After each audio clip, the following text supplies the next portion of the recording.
3 times at the same direction. So this 1, 2.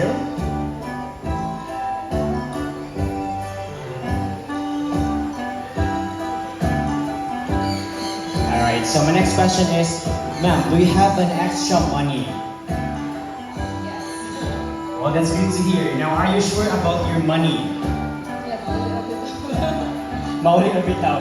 Alright, so all you have to do next is to extend your right arm like this and hold the tip of the money. Now, my next question is, are you ready? yeah. All set and ready. Ladies and gentlemen, I see here and meet our cute and floppy son with your name, Sunny. Now, Sunny loves money. Normally in the wild, they love to pick up things to build their nest. Now, let's see what Sunny will do. So, Sunny flies all the way to ma'am and he picks the 1,000 peso bill.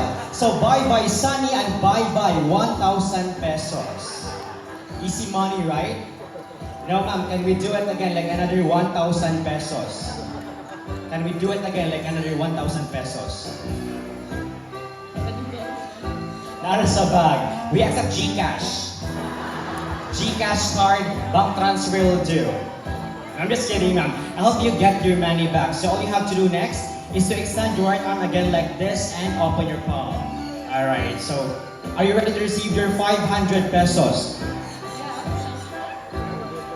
You're so excited, son, and he puts the 1,000 peso bill back. So a round of applause to our cute and floppy son. Your name? Sunny. Alright, ma'am. So what is your message to our bird, Sunny?